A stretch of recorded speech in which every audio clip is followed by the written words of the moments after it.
What happens when the shy boy who invented British rock spends 8 decades chasing applause, faith, and one impossible love, only to see the law crash through his front door on live television? That is the puzzle of Cliff Richard.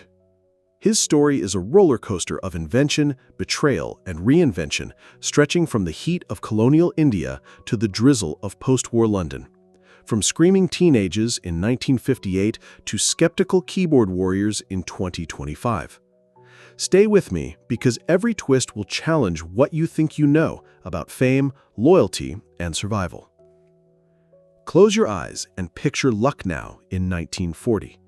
Air raid sirens crying over flat rooftops, rail lines shaking with troop trains, and the Webb family huddled inside King George's Hospital while Dorothy Webb brings his son into a world already on fire. They call him Harry Roger. His father is a modest catering manager for Indian Railways, a loyal cog in the fading British Raj. For 6 years, the child knows mango trees and balmy nights. Then the empire crumbles. Riots explode during Direct Action Day. British families flee.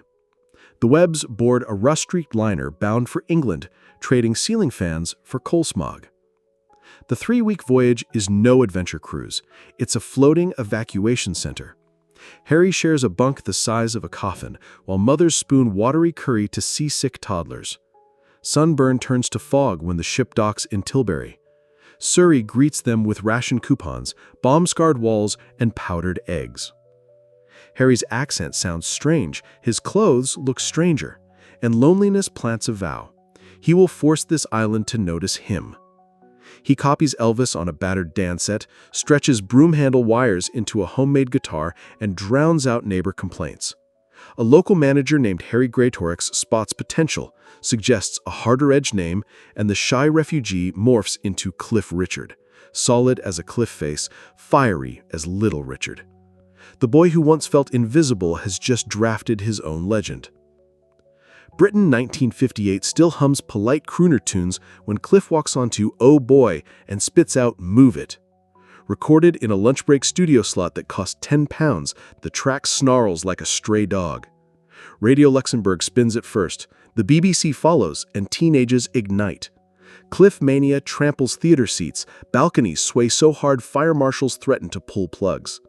Backstage, Paul McCartney watches in envy, later admitting he studied Cliff's swagger before Hamburg. EMI demands more rebellion. His mother wishes he'd finish shorthand dross. Cliff gambles. He slows a fluffy movie tune called Living Doll into a country swing. 6 weeks at number 1, 770,000 copies sold, Britain's first gold rock disc. The Garden Shed guitarist now outsells Sinatra. Tours spiral bigger. Security lines collapse. In Liverpool, police barricades snap. Yet Cliff keeps calm, flashing the bashful grin that says this madness is just music played loud. But madness has a sequel waiting, and it spells B-E-A-T-L-E-S. Instead of playing safe, Cliff accepts a gritty role in Serious Charge 1959, tackling false accusations and forbidden desire, taboo material for a teenage idol. Reviewers, expecting disaster, salute his nerve. He follows with Espresso Bongo, a satire of shady music managers. The press finally admits he's more than a pretty chorus. Then lightning strikes again. Summer Holiday 1963 sells its soundtrack before cinemas even roll film. 4 singles hit number 1. Premiere night, 3,000 fans block Leicester Square so tightly Cliff can't reach the red carpet. He listens to opening cheers from inside his car, realizing fame can trap as well as lift. Meanwhile, a cultural tsunami gathers. The Beatles release Please Please Me, and pundits bet Cliff will drown. Instead, 1964 gives Cliff 6 top 10 hits, one more than the Fab Four. Summer Holiday nearly equals A Hard Day's Night at the box office. Paul McCartney concedes Cliff had Britain sewn up before Liverpool's finest left town. In 1965, an international readers' poll crowns Cliff the world's top male singer, ahead of Elvis and Lennon. Victories feel sweet but fragile, and an unexpected encounter will soon rewrite his playbook again. In hotel rooms, Cliff starts opening Gideon Bibles between shows. By June 1966, he steps onto the Earl's Court stage beside evangelist Billy Graham and announces he has accepted Christianity. Rock stars are supposed to smash guitars, not kneel. Agents panic, DJs whisper retirement rumors. Cliff considers quitting music, but chooses fusion instead, mixing gospel B-sides with pop singles. Sales stay solid, and he feels lighter, free of the faux bad boy shell. Authenticity fuels longevity. Psychedelia blazes, then fizzles. Cliff glides on steady singles and easy charm TV specials. Yet trends churn fast. Glam, prog, metal each claim their season, and by 1975, his chart string snaps. Critics write obituaries. Reinvention or oblivion looms. April 1976, studio lights flicker while Cliff records Devil Woman, a minor key tale of omens and stray cats. Radio hesitates, listeners lean closer. The song claws to number 9 UK and number 6 US, 2 million sales.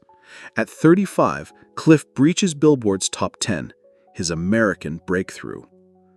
Rock royalty notices. Jimmy Page sports an I'm Nearly Famous badge. Eric Clapton chuckles approval. Elton John calls the comeback proper brilliant. Albums We Don't Talk Anymore and Wired for Sound follow, embracing disco, soft rock, even synth. We Don't Talk Anymore nearly hits 5 million worldwide. Cliff's secret weapon surfaces adaptability.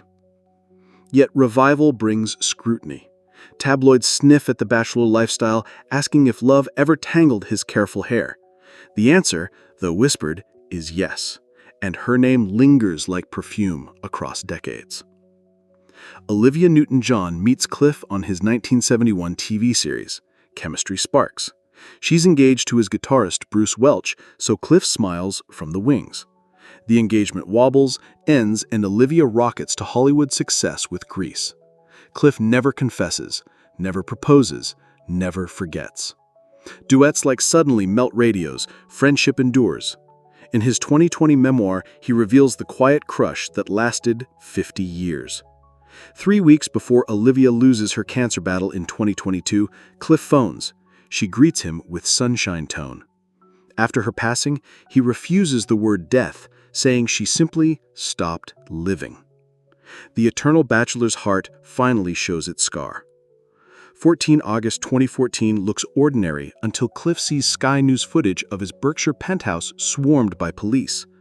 The BBC has struck a secret deal with South Yorkshire Police for exclusive footage, a money shot insiders boast about in emails. A single allegation, later discredited, triggers the televised raid.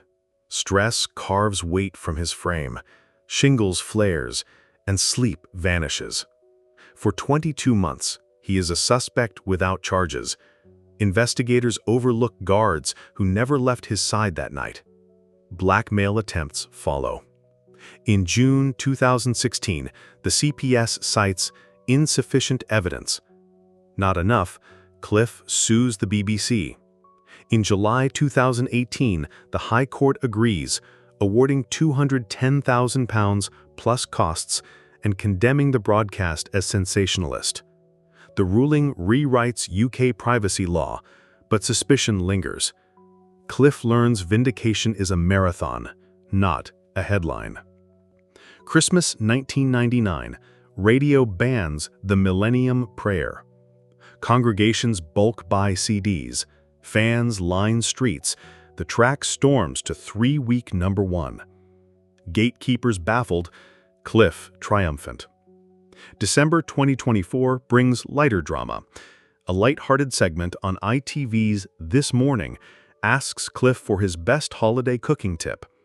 The clip triggers tabloid frenzy as he mixes beef, chicken, lamb, teriyaki, soy, and Worcestershire into vile gravy. Social media roasts him, yet Google Trends spike. Supermarkets report stock cube surges.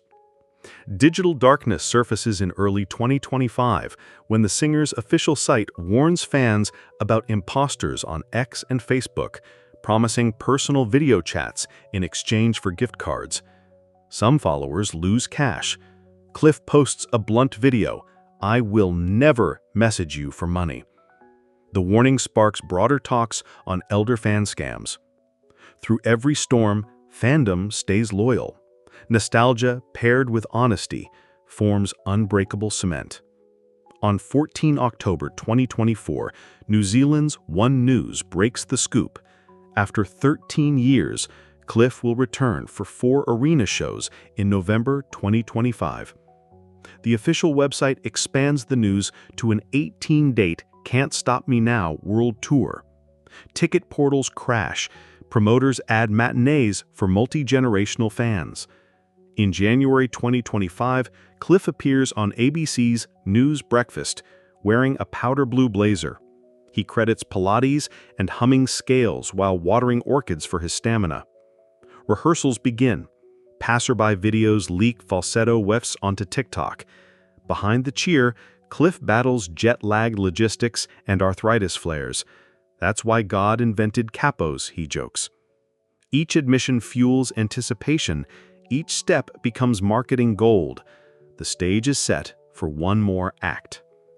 Charts in courtrooms grab headlines, yet Cliff's Chider chapters unfold off-stage. Since the 1960s, he's tithed tour profits to Tear Fund, built African wells, funded Alzheimer's labs, and recorded charity singles with gospel choirs. When he buys a Portuguese vineyard, tabloids scream tax exile, profits fund local youth sports. Health rumors flare yearly: sinus surgery in 2013, shoulder pain in 2021, but he documents treadmill sessions on Instagram. In 2023, he issues an orchestral album. Conspiracy blogs call it a farewell. Vinyl sells out in hours. Cliff shrugs. Rumors are free marketing. The crackle of Move It now streams through earbuds. Cliff's team curates playlists that place him beside Harry Styles. In 2024, his catalog draws 200 million Spotify streams.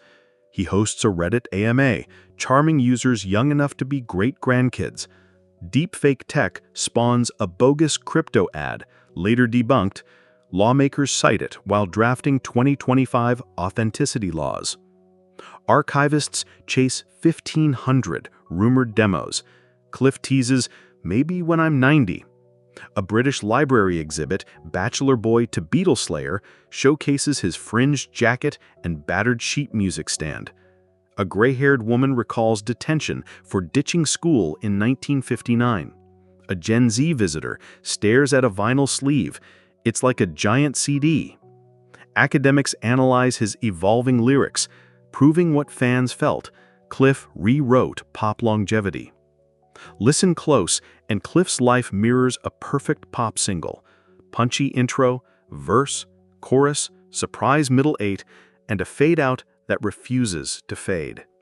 At 85, he preps to share stages with musicians unborn when Devil Woman charted. Afternoons, he practices Portuguese for tour patter. Mornings, he rereads C.S. Lewis. His set designer just added hydraulic lifts. Cliff jokes he'll retire when they need a crane, not a lift. Everywhere, the same question: when will you slow down? In Sydney, he laughs, "Maybe when I can't lift a mic." In Glasgow, "Ask me after the next record." An American podcast hears him quote Isaiah about running and not growing weary. Somewhere between airport lounges and sound checks, he may glance at a 2014 clipping, ink blurred by tears, and remember ruin felt permanent. It wasn't. Ruin became raw material for a tougher melody. Perhaps that's why We Don't Talk Anymore still lands with a fresh ache. Conversations end, but songs carry the message forward. If you're in the cheap seats this November, Auckland, Birmingham, Brisbane, watch the lights dim and do the math. Refugee Boy plus 7-decade career plus 1 beat-up guitar equals a crowd screaming like it's 1958. The opening chord will punch the air, ripple your ribs, and remind you hope can reset the calendar. When house lights rise, don't be surprised if he saunters back for another encore. Cliff Richard never learned how to leave the stage. Think about that on the way home. Headlines will shift.